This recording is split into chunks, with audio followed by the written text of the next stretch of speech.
Hi hello வணக்கம். இன்னைக்கு நம்ம வீடியோல என்ன படம் பார்க்க போறோம்னா 2025ல இப்ப புத்தம் புதுசா தனுஷ் அவர்களுடைய நடிப்புல வெளியாயிருக்க குபேரா. இந்த படத்துடைய ஒன்லைனர் என்னன்னா, திருப்பதியில ஒரு சாதாரண பிச்சைக்காரனா வாழ்ந்துட்டு இருக்க நம்மளோட கதாநாயகனோட வாழ்க்கை எந்த அளவுக்கு தலைகீழா மாறுது அப்படின்றது தான் இந்த படத்துடைய கதையே. இப்ப நம்ம டைம் வேஸ்ட் பண்ணாம டைரக்டா வீடியோக்குள்ள போயிடலாம். வெல்கம் டு கதை கேளு. இன்னும் நம்ம சேனல்ல சப்ஸ்கிரைப் பண்ணாம பார்த்துட்டு இருந்தீங்கன்னா மறக்காம சப்ஸ்கிரைப் பண்ணிடுங்க. வாங்க டீடைல் எக்ஸ்பிளனேஷனுக்கு போலாம். படத்தோட ஸ்டார்டிங் சீன்லயே ஒரு ஷிப்பை நமக்கு காமிக்கிறாங்க. அந்த ஷிப்புக்குள்ள ஒரு விஷயத்தை கண்டுபிடிக்கிறாங்க. அது என்ன விஷயம்னா, அடுத்த 15 வருஷத்துக்கு இந்தியா ஆயிலுக்காக வேற எந்த நாட்டுக்கிட்டையும் கையேந்தி நிக்க வேண்டிய அவசியமே கிடையாது. சோ இத கண்டுபிடிச்ச ஆளு நேரா நம்ம வில்லனுக்கு கால் பண்ணி இந்த விஷயத்த சொல்லிடுறாரு. நம்ம வில்லனோட பேரு தீரஜ். அவர் என்ன பண்றாரு, இந்த விஷயம் தெரிஞ்ச உடனே அடுத்து இவர் ஒரு நபரை மீட் பண்றதுக்கு போறாரு. அவர்கிட்ட போயிட்டு இந்த மாதிரி 15 வருஷத்துக்கு தேவையான ஆயில் கேஸ் நமக்கு கிடைச்சிருக்கு. இதை நீங்க டைரக்டா கவர்மெண்ட் மூலமா கொடுத்தீங்கன்னா மக்கள் இது தனக்கு கொடுக்கப்படுற மானியம் அப்படின்னு இதை பத்தி பெருசா எதுவும் கண்டுக்க மாட்டாங்க.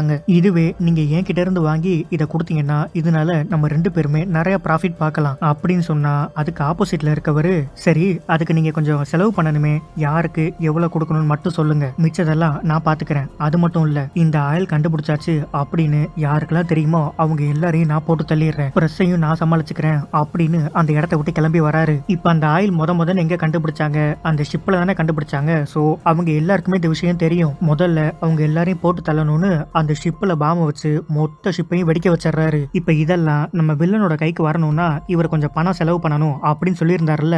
எவ்வளவு செலவு பண்ணணும்னா 1,00,000 கோடி ரூபாய் கொடுக்கணும். அதுலயும் 50,000 கோடி பிளாக் மணியாவும் மிச்சம் 50,000 கோடி ஒயிட் மணியாவும் அனுப்பணும். இதுதான் கவர்மெண்ட் சைட்ல இருந்து இவங்க போடுற ரூல்ஸ். இப்ப இந்த விஷயத்தை இவங்க பண்ணி முடிக்கணும்னா அது இவங்க பண்ணா சேஃப் கிடையாது, வேற யாராவது நம்பிக்கையான ஆளை வச்சுதான் பண்ணணும். அந்த நம்பிக்கையான ஆள் வேற யாரும் இல்ல, தீபக். அது நம்ம நாகார்ஜுன் தான். இவர் இப்ப எங்க இருக்காருன்னா ஜெயில இருக்காரு. இவரை இவங்க தான் வெளியில கொண்டு வந்து இந்த வேலையை பண்ண வைக்க போறாங்க. நம்ம தீபக் மேல பொய்யான கேஸ் எல்லாம் போட்டு 10 வருஷம் உள்ள தள்ளிட்டாங்க. இப்ப 5 வருஷம் முடிஞ்சிருக்கு. இன்னும் 5 வருஷம் அவர் ஜெயில தான் இருக்கணும். ஆனா அந்த 5 வருஷத்துக்குள்ளேயே இவங்க தீபக்க போய் வெளியில எடுத்துட்டு வந்துடலாம் அப்படின்னு பிளான் பண்ணிருக்காங்க. நம்ம தீபக்கு ஒரு வைஃபும் ஒரு பொன் குழந்தையும் இருக்கு. ஆனா அந்த குழந்தை பிறந்ததுல இருந்து இவரு குழந்தைய பார்த்ததே கிடையாது. இன்னும் 3 மாசத்துல வாய்தா, எப்படியும் நம்ம நிரபராதின்னு வெளியில வந்துருவோம் அப்படின்னு நினைச்சுக்கிட்டே வரும்போது உங்களை தனியா கூப்பிடுறாங்க வாங்க அப்படின்னு நம்ம தீபக்க மட்டும் இப்ப தனியா ஒரு ரூமுக்கு கூட்டிட்டு போறாங்க. அங்க பார்த்தா நம்ம தீரஜ் இருக்காரு. அவரு நம்ம தீபக் கிட்ட இங்க பாருங்க, நீங்க நிரபராதின்னு எனக்கு தெரியும், உங்களை நான் வெளியில எடுக்கிறேன். என்ன நீங்க வெளியில எடுக்கிறீங்கன்னா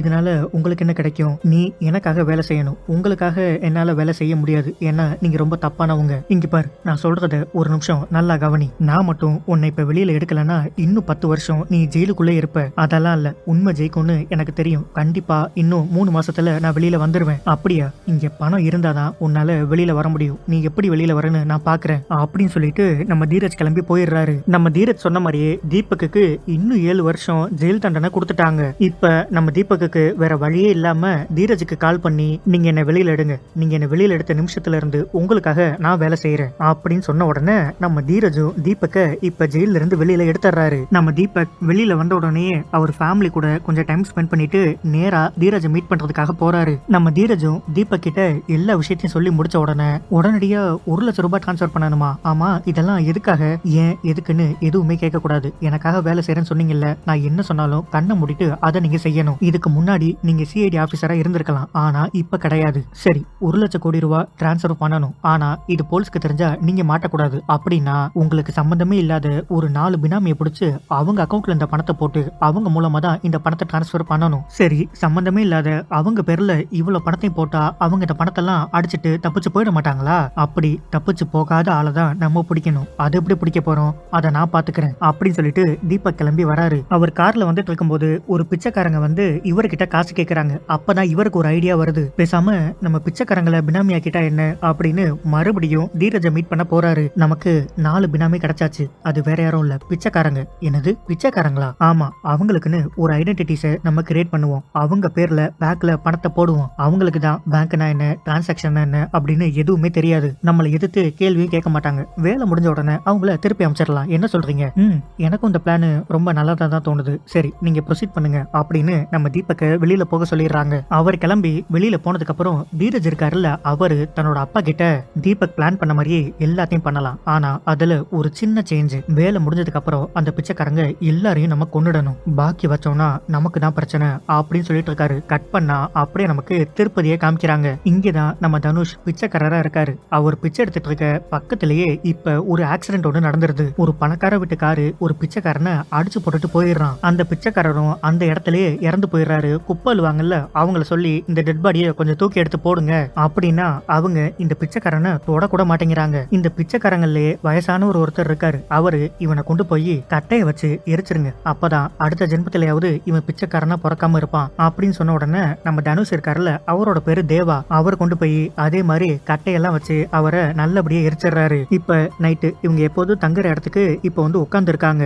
ஒரு 3 பேரு அந்த இடத்துக்கு வந்து, நீங்க பாருங்க நாங்க உங்களுக்கு வேலை போட்டு தரோம், வேலை போட்டு தந்துட்டோம்னா உங்களுக்கு சாப்பாடு ஃப்ரீ, தங்குறது ஃப்ரீ, எல்லாமே ஃப்ரீ, விருப்பம் இருக்கவங்க வாங்க அப்படின்னு சொன்ன உடனே நம்ம தேவா நான் வரேன் அப்படின்னு அவரு போய் கார்ல ஏறிக்கிறாரு. இப்ப நம்ம தேவாவோட சேர்த்து இதே மாதிரி இன்னொரு 3 பிச்சைக்காரங்க, மொத்தம் 4 பிச்சைக்காரங்களை கொண்டு வந்து நம்ம தீரஜோட கெஸ்ட் ஹவுஸ்ல இப்ப தங்க வச்சிருக்காங்க. இந்த 4 பிச்சைக்காரங்கள்ல ஒரு பொண்ணு கூட இருக்கு. அந்த பொண்ணு பேக்ல இருந்து இன்னொருத்தன் பணத்தை திருடிடுறான். அதனால அந்த பொண்ணுக்கும் அவனுக்கும் பயங்கரமா சண்டை நடந்துகிட்டு இருக்கு. இத சிசிடிவி கேமரால பார்த்துட்டு அந்த கேங்ல ரோபோ அப்படின்னு சொல்லி ஒருத்தன் இருக்கான். அவன் வந்து ஏண்டா பணத்தையா திருடுற அப்படின்னு ஒரு பல்லையே புடுங்கி விட்டுறான். கொஞ்ச நேரத்திலேயே அந்த இடத்துக்கு தீபக் வந்துடுறாரு. அவர் வந்து இவன் வாய் ரத்தமா இருக்கத பார்த்துட்டு, எதுக்காக உன்னை போட்டு அடிச்சிங்க, இங்க பாருங்க இவங்க மேல நீங்க யாரும் கை வைக்க கூடாது, ஏதாவது பிரச்சனைனா என்கிட்ட தான் வந்து சொல்லணும், புரியுதா அப்படின்னு பேசிட்டு இருக்கத நம்ம தேவா கேட்டுறாரு. இந்த நிமிஷத்துல இருந்து தேவா தீபக் சாரை மட்டும் நம்ப ஆரம்பிக்கிறான். தீபக்கும் இவங்க எல்லாரையும் கூப்பிட்டு உங்க பேர் என்ன, எங்க இருந்து வரீங்க எல்லாத்தையும் விசாரிச்சுட்டு உங்களுக்கு எல்லாம் சாப்பிட என்ன வேணும் அப்படின்னு அவங்க கேட்ட எல்லாத்தையுமே நம்ம தீபக் வாங்கி கொடுக்கறாரு. அடுத்து நேரா தீரஜை மீட் பண்ணி நம்ம கூட்டிட்டு வந்த 4 பிச்சைக்காரங்கள்ல ஒரு பொண்ணோட பேரு குஷ்பு, அந்த பொண்ணு பிரெக்னெண்டா வேற இருக்கா, அதனால அவளை திருப்பி அனுப்பிச்சிட்டு வேற ஒரு பிச்சைக்காரங்களை கூட்டிட்டு வரலாமா, அதெல்லாம் வேண்டாம், அப்படி பண்ணா அது ரொம்ப ரிஸ்க், அவ இங்கே இருக்கட்டும், வெளியில இருந்தா என்ன பண்ணுவா, பிச்சை தானே எடுத்துட்டு இருப்பா, இங்க ஏசி ரூம் சாப்பாடு எல்லாம் நான் கொடுக்குறேன், அதனால அவ இங்கே இருக்கட்டும், யாரையும் திருப்பி அனுப்பக்கூடாது அப்படின்னு சொல்லிடுறாரு. இந்த பக்கம் இவங்க 4 பேரையும் ஹேர் கட் எல்லாம் பண்ணி பயங்கரமா குளிப்பாட்டி இவங்களையும் ஒரு பணக்காரங்க மாதிரி மாத்தி விட்டாங்க. அடுத்து நேரா ஒரு ஆபீஸ்க்கு கூட்டிட்டு போய் இவங்க எல்லாரோட பிங்கர் பிரிண்ட் அப்புறம் இவங்க கண்ணை காமிச்சா மட்டும்தான் பணம் இந்த அக்கௌண்ட்ல இருந்து வேற ஒரு அக்கௌண்ட்டுக்கு டிரான்ஸ்ஃபரே ஆகும். அந்த மாதிரி அதுக்கு தேவையான எல்லா ப்ரொசீஜரையும் இப்ப முடிச்சிடுறாங்க. கூடவே டாக்குமெண்ட்ல எப்படி சைன் போடணும் அப்படின்னு இவங்களுக்கு சொல்லி கொடுத்துறாங்க. இந்த 4 பிச்சைக்காரங்கள்ல கேலு அப்படின்னு சொல்லி ஒருத்தன் இருக்கான். அவனோட அக்கௌண்ட்ல போட்ட பணத்தை இப்ப டிரான்ஸ்ஃபர் பண்ணி முடிச்சிட்டாங்க. முடிச்சதுக்கு அப்புறம் தீபக் அவனை கூப்பிட்டு என்ன சாப்பிடுற அப்படின்னு கேட்டா அவன் பிரியாணின்னு சொல்றான். இவனை கூட்டிட்டு போய் பிரியாணி வாங்கி கொடுங்க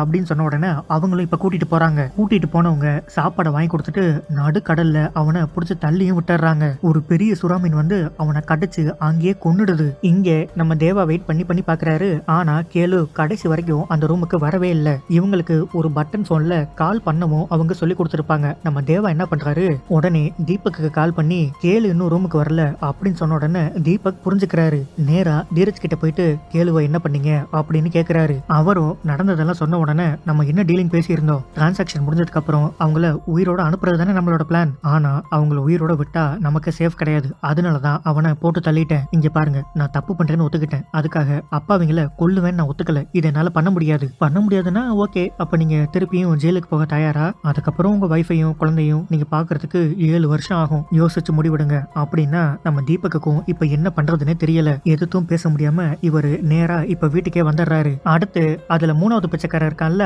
அவனையும் கொண்டு போய் அதே மாதிரி கடல்ல தள்ளி கொலை பண்ணிடுறாங்க. அடுத்து தூக்க போறது அந்த குஷ்பு பிரெக்னெண்டா இருக்கும்ல அந்த பொண்ணையும் வந்து தரதரன்னு அந்த ரோபோ இருக்கான்ல அவன் வந்து இழுத்துட்டு போக ட்ரை பண்றான். ஆனா அந்த பொண்ணு வரமாட்டேன் அப்படின்னு ரூமுக்குள்ளே நின்னுறாங்க. வரலனா வயிற்றுலயே குத்திடுவேன் அப்படின்னு சொன்ன உடனே இப்ப அந்த பொண்ணு போகிறதுக்கு ஒத்துக்குறாங்க. ஆனா நம்ம தேவா இருக்காருல்ல, ஏதோ தப்பா இருக்கே அப்படின்னு சொல்லி ரோபோ மண்டையிலே டமால்னு அடிச்சுட்டு இவங்க 2 பேரும் போய் அந்த ரூமுக்குள்ள இருக்க பாத்ரூம்ல ஒளிஞ்சுக்கிறாங்க. அப்படி இப்ப காலையில விடிஞ்சா நம்ம தீபக்கே வந்து கூப்பிட்டதுக்கு அப்புறம் தான் அவங்க 2 பேரும் வெளியில வராங்க. நம்ம தேவா வெளியில வந்த உடனே தீபக் கிட்ட, சார் ரோபோ நல்லவன் இல்ல சார், அவனை நம்பாதீங்க, சரி அதெல்லாம் நம்ம அப்புறம் பேசிக்கலாம், நீ முதல்ல கிளம்பி வா அப்படின்னு நம்ம தேவாவையும் கூட்டிட்டு போய் டாக்குமெண்ட்ல சைன் எல்லாம் வாங்கிட்டு தேவாவோட டிரான்சாக்சனும் இப்ப முடிஞ்சு போச்சு. அடுத்து இப்ப தேவாவையும் கொல்றதுக்கு அந்த ரோபோ இழுத்துட்டு போறான். தேவாவை கொல்லதான் போறாங்க அப்படின்னு நம்ம தீபக்கு தெரிஞ்சாலும் இவர் தடுக்க முடியாத நிலைமையில இருக்காரு. ரோபோ அடுத்து தேவாவை கொல்லலான்னு போறப்ப கரெக்டா நம்ம தீபக் கிட்ட இருந்து ஒரு கால் வருது. டே ரோபோ, தேவாவை எதுவும் பண்ணிராதரா, டிரான்சாக்சன் ஃபெயில் ஆயிடுச்சு,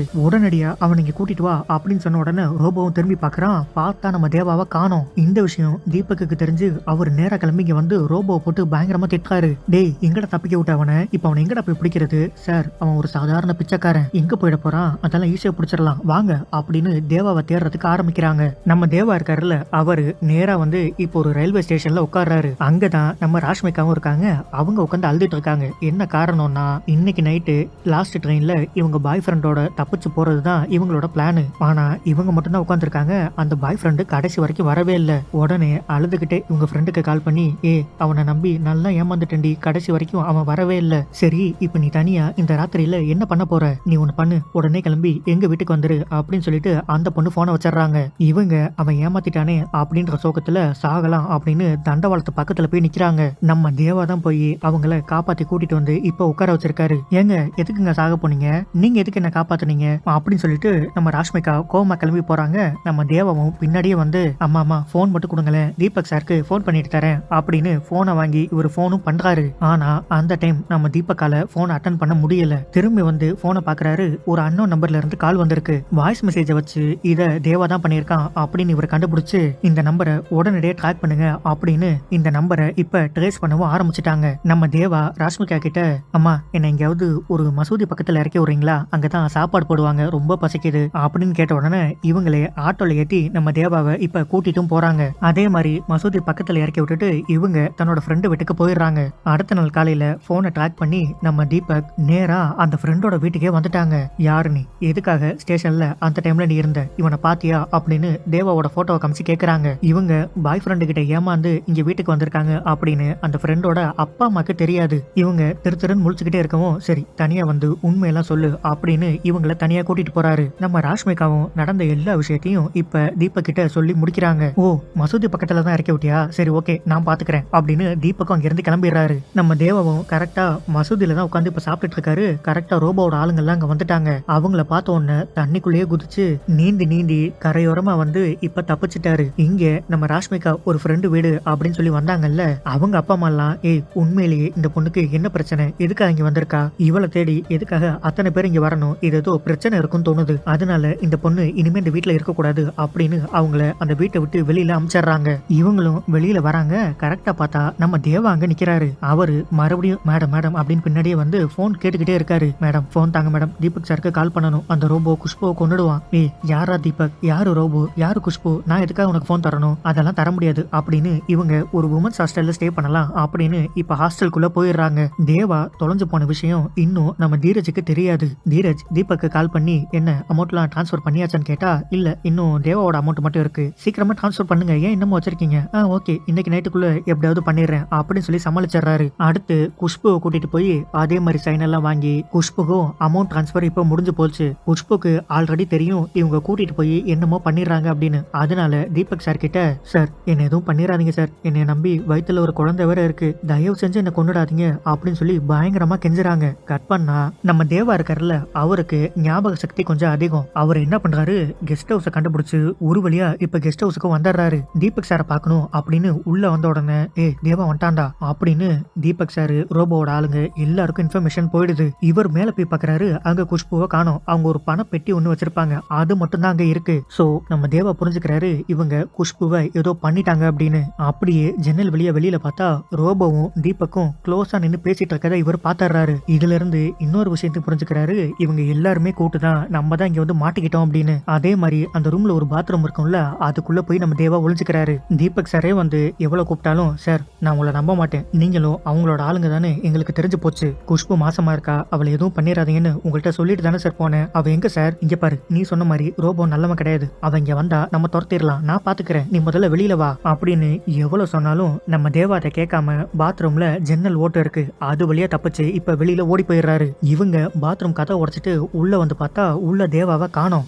அவனை துரத்தி புடிங்கடா அப்படின்னு ஒரு வழியா ரோபோ இருக்கான்ல, அவன் நம்ம தேவாவை கண்டுபிடிச்சிடறான். இப்ப ரோபோ தேவாவை கொல்லலான்னு போறப்ப அந்த கெஸ்ட் ஹவுஸ்ல ஒரு 3 நாய் இருந்திருக்கும். அந்த நாய்க்கு நம்ம தேவா ரெகுலரா சாப்பாடு வச்சுட்டே இருந்திருப்பாரு. அது ஆக்சுவலா நம்ம தீரஜோட நாய் தான். ஆனா நம்ம தேவா சாப்பாடு வச்சதுனால தேவாவை கொல்ல போறானே அப்படின்னு ரோபோவை வந்து கடிச்சு பிச்சு கொதறி போட்டுருது. உடனே நம்ம தேவா தப்பிச்சு போய் நம்ம ராஷ்மிகா ஒரு விமன்ஸ் ஹாஸ்டலுக்குள்ள போயிருப்பாங்கல்ல, இவரும் அந்த ஹாஸ்டலுக்குள்ள போய் மயங்கி விழுந்துடுறாரு. அப்படியே கட் பண்ணி ஃபர்ஸ்ட் ஹாஃப் முடிச்சிட்டாங்க. இப்ப செகண்ட் ஹாஃப் ஓபன் பண்ணா இந்த எல்லா விஷயமும் நம்ம தீரஜுக்கு தெரிஞ்சு போய் ஒரு பயங்கர கடுப்பா எல்லா பொருளையும் போட்டு உடைச்சிட்டு இருக்காரு. இந்த விஷயத்த ஏன் முன்னாடியே என்கிட்ட இன்ஃபார்ம் பண்ணல, எனக்கு என்னமோ தீபக் உங்க மேலதான் சந்தேகமா இருக்கு, உங்களுக்கு அவன் மேல கருணை இருக்கு, அதனால அவனை வேணும்னு தப்பிக்க விட்டுருக்கீங்க, இன்னும் 24 மணி நேரத்துல அவனை கண்டுபிடிச்சு இங்க கூட்டிட்டு வரல உங்க குடும்பத்தை என்ன பண்ணுவேன்னு எனக்கு தெரியாது அப்படின்னு மிரட்டி அமுச்சு விடுறான். இந்த பக்கம் நம்ம தீபக் கிட்ட ஒருத்தர் சைன் வாங்கினார்ல, அவரோட பேரு நாராயண். அவருக்குமே எல்லா உண்மையும் தெரிஞ்சிடக்கூடாது அப்படின்னு அவரையும் போட்டு தள்ளிடுறாங்க.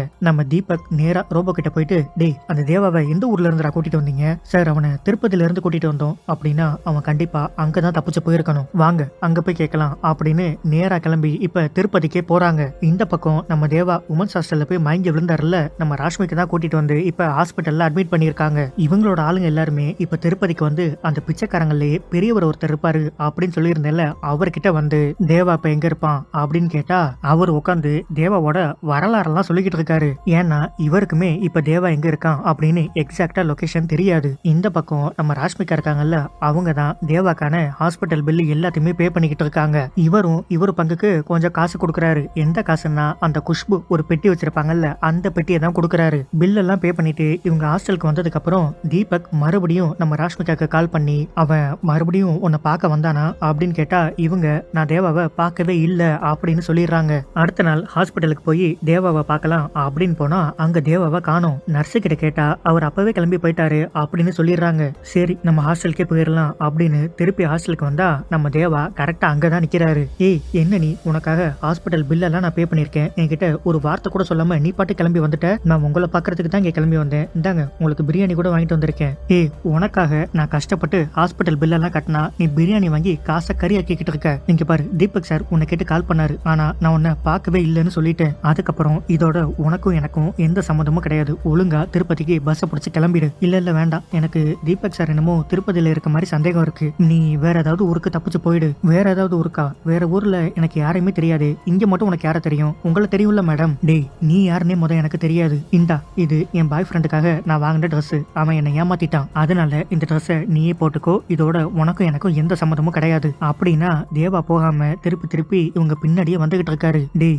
சரிடா உன் கதை தான் என்ன, அதை சொல்லு அப்படின்னு கேட்டா அவருக்கு முழுசா கதையை சொல்ல தெரியல. ஒருத்தவங்க வந்தாங்க, கூட்டிட்டு போனாங்க, சாப்பாடு போட்டாங்க, சைன் வாங்கினாங்க, சைன் வாங்கினப்ப ஒருத்தர் விசிட்டிங் கார்டு கூட கொடுத்தாங்க அப்படின்னு கார்டெல்லாம் எடுத்து காமிக்கிறாரு. இவங்க அந்த கார்டுல இருக்க அட்ரஸை பார்த்துட்டு இங்க பாரு இந்த பஸ்ஸை பிடிச்சு போ, 3 மணி நேரத்துல இவரை போய் நீ மீட் பண்ணிடலாம். அப்படியா? அப்ப போலாமாவா? நான் எதுக்கு உன் கூட வரணும், நீ கிளம்பி போ. சரி அப்ப நானே கிளம்பி போறேன், இந்தாங்க இந்த பெட்டியை பிடிங்க அப்படின்னு குஷ்புவோட காசு பெட்டியை கொடுத்து இதை என் ஞாபகமா நீங்களே வச்சுக்கோங்க, நான் கிளம்புறேன் அப்படின்னு கையில இன்னொரு பொம்மையும் கொடுத்துட்டு நம்ம தேவா அந்த இடத்த விட்டு கிளம்பிடுறாரு. இவரும் ஏதோ ஒரு வண்டியெல்லாம் பிடிச்சு ஒரு வழியா அந்த ஆபீஸ் வாசல்ல போய் நின்னுறாரு. உள்ள போய் இங்க ஒரு பெரிய சார் இருப்பாரு, அவர் எங்கன்னு கேட்டா அவரெல்லாம் இங்க இல்ல கிளம்புன்னு சொல்லிடுறாங்க. இவரு ஓ அவரையும் கொண்டுட்டாங்களா அப்படின்னா இன்னொரு ஆள் சந்தேகப்பட்டு நம்ம தேவாவை போலீஸ் கிட்ட பிடிச்சு கொடுத்துறாங்க. நம்ம தேவாவும் இப்ப ஸ்டேஷன்ல உட்கார்ந்துருக்காரு. அந்த ஸ்டேஷனோட இன்ஸ்பெக்டர் வந்து சொல்லு என்ன விஷயம்? அந்த பெரிய சாரை நான் பார்த்தேன், அவர்கிட்ட சைன்லாம் போட்டு கொடுத்தேன். சைன் போட்டு கொடுத்தியா? நீ எதுக்கு பார்த்த, எதுக்கு சைன் போட்ட, கொஞ்சம் தெளிவா சொல்லு அப்படின்னு கேட்டா நம்ம தேவாக்கு சரியா சொல்ல தெரியல. சார் நான் திருப்பதியில பிச்சை எடுத்துக்கிட்டு இருக்கேன் அப்படின்னு சொன்ன உடனே பிச்சைக்காரனா நீ அப்படின்னு போட்டு பயங்கரமா அடிக்க ஆரம்பிச்சிடுறாரு. இன்னொரு போலீஸை கூப்பிட்டு யோ என்னெல்லாம் பெண்டிங் கேஸ் இருக்கோ அது எல்லாமே இவன் மேல போட்டு இவனை உள்ள தள்ளுங்க அப்படின்னு லாக்கப்ல போட்டு அடைச்சிடுறாங்க. நம்ம தீபக் இருக்காருல்ல, அவரு ராஷ்மிகா தங்கி இருக்க அந்த உமன்ஸ் ஹாஸ்டலுக்கே வந்து நெத்தியில கண்ணை வச்சு இங்க பாரு உண்மையை சொல்லு, அவனை பாத்தியா இல்லையா அப்படின்னு கேட்டுட்டு சைட்ல பார்த்தா நம்ம தேவா அந்த பண பெட்டியை கொடுத்துட்டு போயிருப்பாருல்ல, அது இங்க இருக்கு. சோ இதை வச்சு கன்ஃபார்ம் பண்ணிடுறாரு, கண்டிப்பா இவங்க தேவாவை பார்த்திருக்காங்க அப்படின்னு. மரியாதையா உண்மையெல்லாம் சொல்லுன்னு சொன்ன உடனே அவங்களும் எல்லா உண்மையும் சொல்லிடுறாங்க. அந்த விசிட்டிங் கார்டை காமிச்சான், நான் தான் அங்க பஸ் பிடிச்சு போக சொன்னேன், நீங்க அங்க போனீங்கன்னா அவன் இருப்பான் அப்படின்னு சொன்ன உடனே தீபக் புரிஞ்சுக்கிறாரு அவரை பார்க்க தான் இவன் போயிருப்பான் அப்படின்னு. இந்த பக்கம் நம்ம தேவா லாக்கப்ல இருக்கான்ல, ஒரு நியூஸ் பேப்பர்ல நம்ம தீரஜோட போட்டோ பார்த்துட்டு இவர் தான் எங்க பெரிய சார், இவர் தான் எங்களுக்கு காசெல்லாம் கொடுத்தாரு, சைன் போர்டெல்லாம் சொல்லி கொடுத்தாரு அப்படின்னு சொன்ன உடனே அந்த இன்ஸ்பெக்டர் வந்து இவரு உங்களுக்கு காசு கொடுத்தாரா? ஆமா, இதெல்லாம் எங்க வச்சு நடந்துச்சு, அந்த இடத்துக்கு உன்னால என்ன கூட்டிட்டு போக முடியுமா? சார் எனக்கு நல்லா ஞாபகம் இருக்கு சார், கண்டிப்பா நான் கூட்டிட்டு போறேன் அப்படின்னு தேவா இன்ஸ்பெக்டர் நேரா அந்த பில்டிங்க்கு கூட்டிட்டு போறாரு. அங்க போய் வாட்ச்மேன் கிட்ட நாராயண் சார் அடிக்கடி இங்க வருவாரா?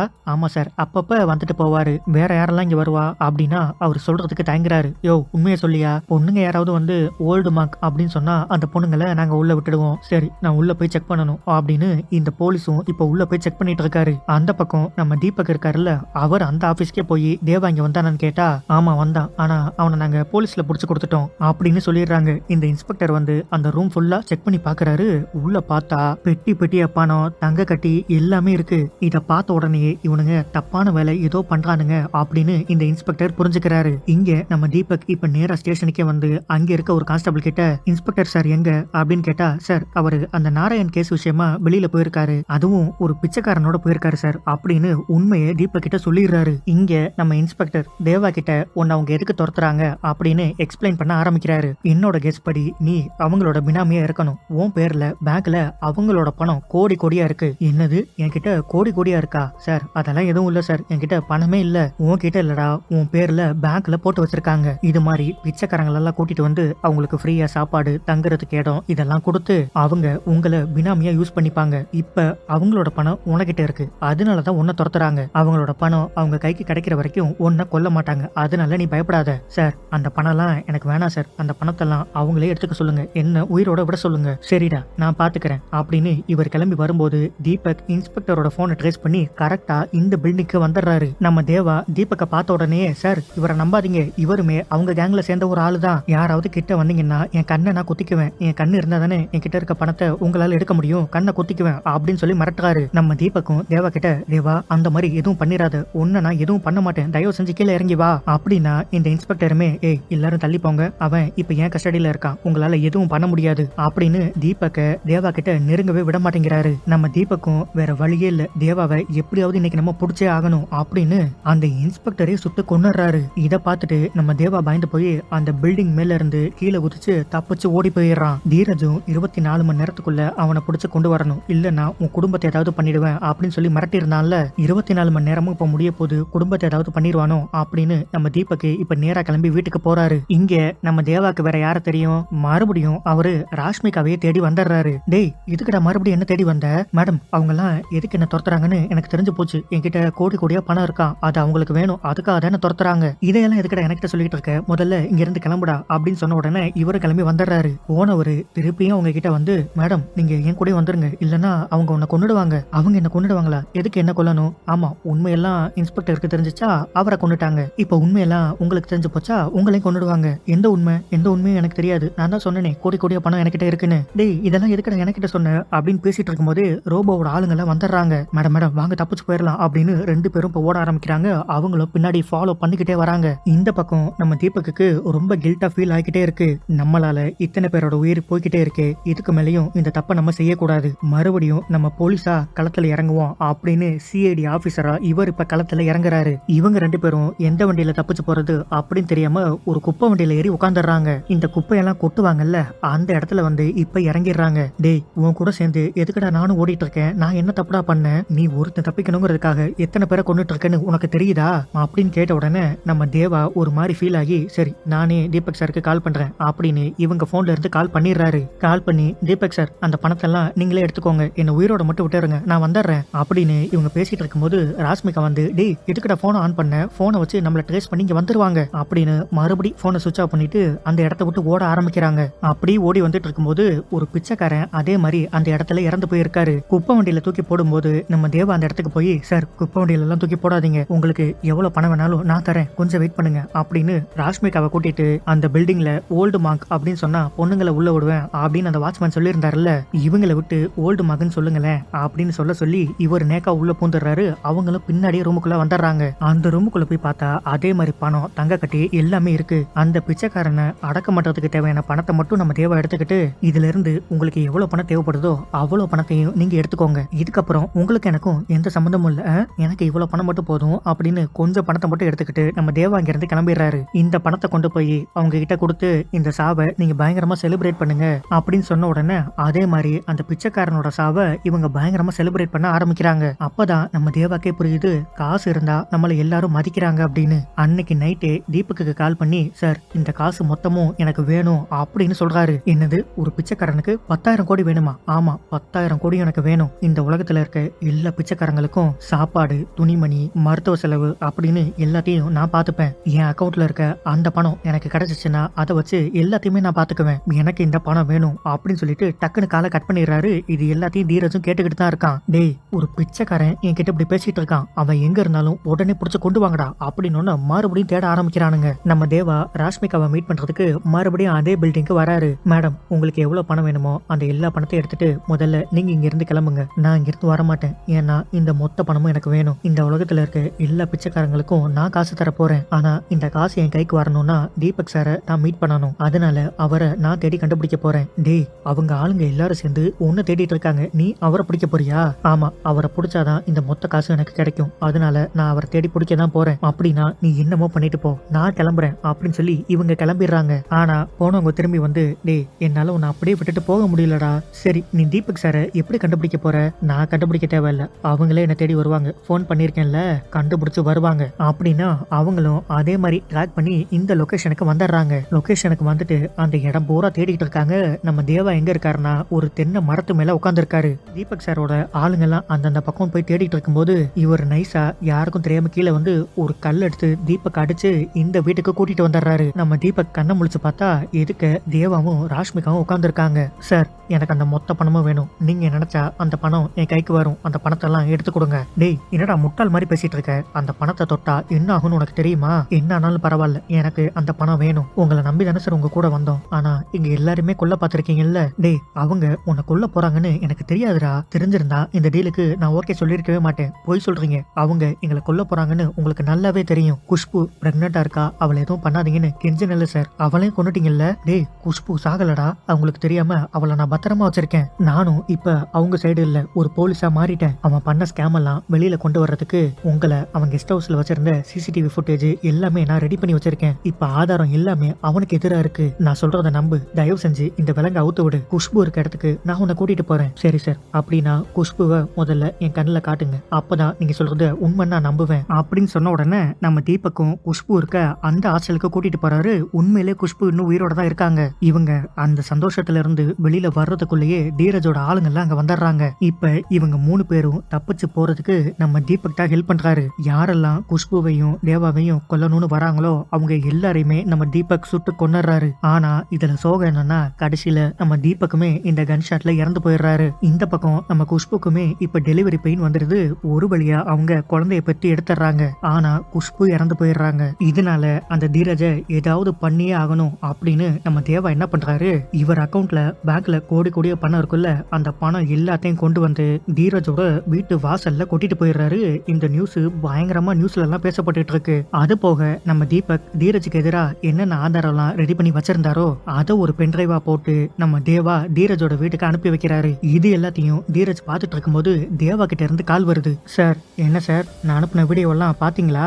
இதை மட்டும் நான் போலீஸ் கிட்ட கொடுத்தேன்னு வைங்க, அப்புறம் நீங்க களி தான் திங்கணும். தேவா இப்ப நான் என்ன செய்யணும் அதை மட்டும் நீ சொல்லு, நான் என்ன சொன்னாலும் செய்யறேன். அந்த பென்ட்ரைவை மட்டும் எப்படியாவது என்கிட்ட கொடுத்துரு. அப்படின்னா ஒரு நாள் பிச்சை எடுங்க, பிச்சை எடுத்து இந்த உலகத்துல நீங்க வாழ்ந்து காட்டுங்க, அப்பதான் எங்களோட கஷ்டம் என்னன்னு உங்களுக்கு புரியும். இதை நீங்க பண்ணிட்டீங்கன்னா உங்களுக்கு எதிரா என்னெல்லாம் ஆதாரம் இருக்கோ அதை உங்ககிட்ட நான் கொடுத்துட்றேன் அப்படின்னு சொல்லிட்டு நம்ம தேவா போனை கட் பண்ணிடுறாரு. நம்ம தீரஜும் வேற வழியே இல்லாம ஒரு நாள் ஃபுல்லா இப்ப பிச்சை எடுத்து வாழ ஆரம்பிக்கிறாரு. கரெக்டா ஒரு நாள் முடிய போகும்போது நம்ம தேவா தீரஜ அடிச்சு கொண்டு வந்து இப்ப ஒரு குப்பை மேட்ல போட்டுறாரு. நம்ம தீரஜும் இப்ப பொறுமையா கண்ணை முழிச்சு பார்த்து, டேய் தேவா மரியாதையா அந்த ஆதாரத்தெல்லாம் என்கிட்ட கொடுத்துரு அப்படின்னு பயங்கரமா தேவாவை போட்டு அடிக்க ஆரம்பிக்கிறான். தேவா ஒரு கட்டத்துல என்ன பண்றதுன்னு தெரியாம அந்த குப்பையில ஒரு கிளாஸ் கிடக்கு, அந்த கிளாஸ் எடுத்து தீரஜோட கழுத்திலே குத்தி தீரஜ அங்கேயே கொண்டு போட்டுறாரு. அடுத்து நம்ம தேவா ராஷ்மிகா இவங்க 2 பேரும் சேர்ந்துதான் அந்த குஷ்புவோட குழந்தைய வளர்க்க போறாங்க. அப்படியே கட் பண்ணி இந்த மொத்த படத்தையும் முடிச்சிட்டாங்க. இந்த படம் கண்டிப்பா உங்களுக்கு பிடிச்சிருக்கும்னு நினைக்கிறேன். இதே மாதிரி அடுத்த ஒரு இன்ட்ரெஸ்டிங்கான மூவில உங்களை சந்திக்கிறேன்.